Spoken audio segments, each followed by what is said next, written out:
made a scale model of my tiny house to show how to turn a 17-foot U-Haul into an off-grid portable cabin.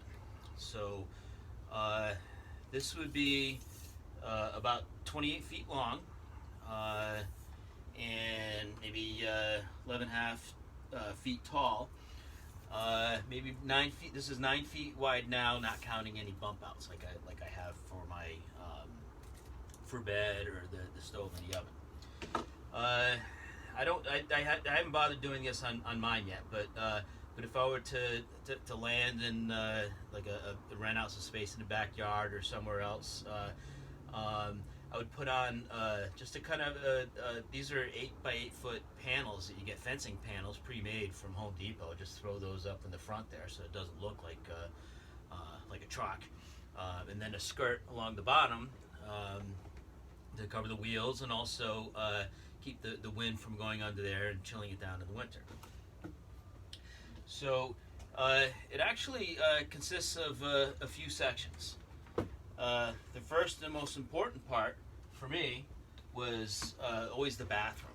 So you could pre-make a bathroom with a shower and all the hookups, the on-demand hot water heater, the water pump, and all that, and compost and toilet.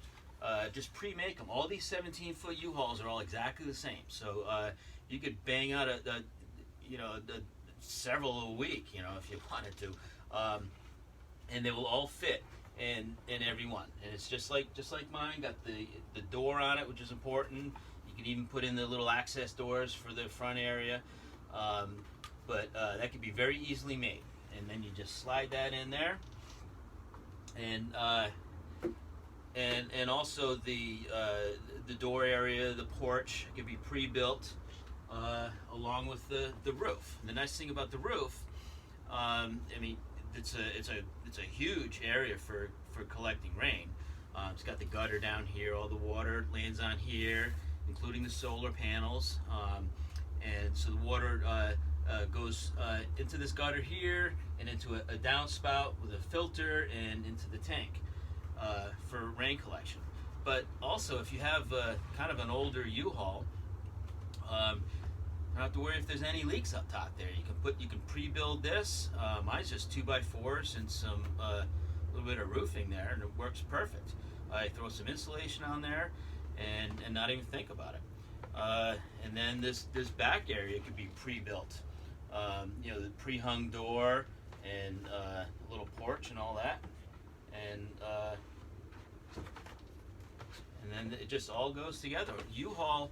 Every time that me or some friends have rented a U-Haul in the past 6 months, they all seem to be brand new. So it tells me there's got to be, maybe tens of thousands of these old U-Hauls out there sitting around that could make a great platform for a perfect little portable cabin.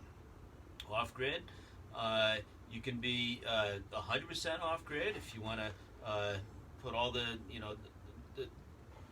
solar on here. I've only got a couple hundred watts, but you could easily put 1,500 watts on a roof this size, no problem. Be completely off-grid. Or you can have an extension cord that comes in for your refrigerator or something, if you're maybe in somebody's backyard or maybe in a little bit of a park, with other off-grid tiny houses or whatever. But this also it shows the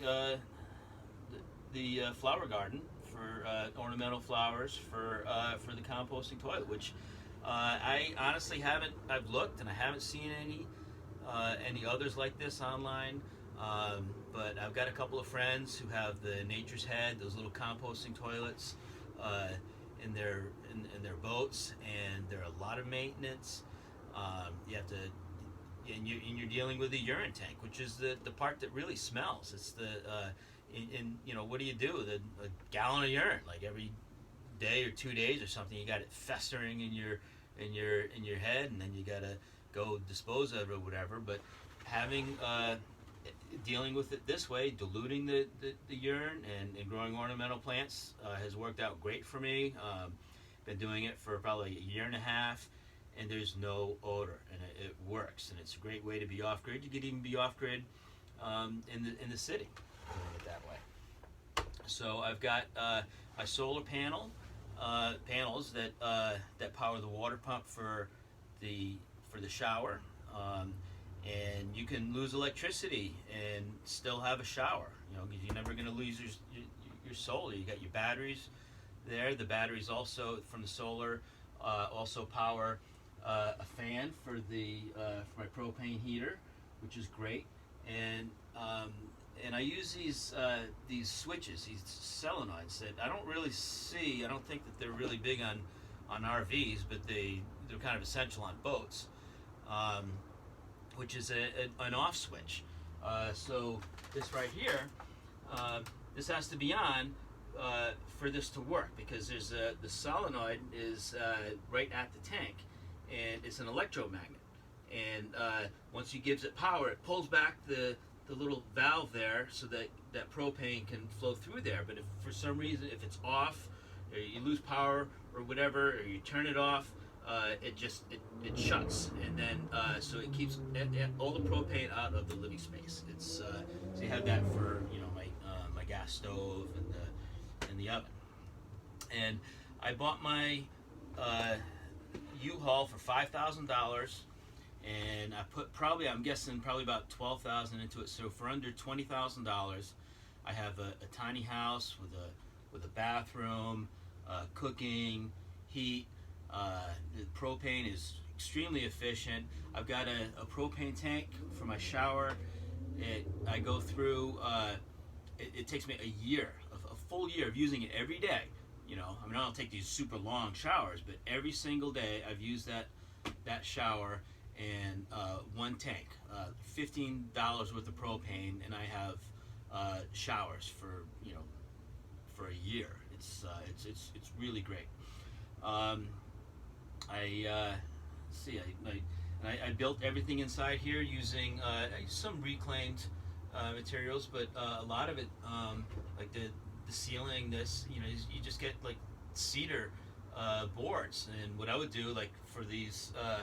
For the tabletops, the counter and all that, I just got some lath, that you buy it by the bundle. It's like super cheap. I just took a torch to it to kind of give it a little bit of color and character, and then put some epoxy on top of it. And that's my table, my countertop and desk, and with a fridge and a sink. So I've got water, one of those 5-gallon bottles of water underneath there.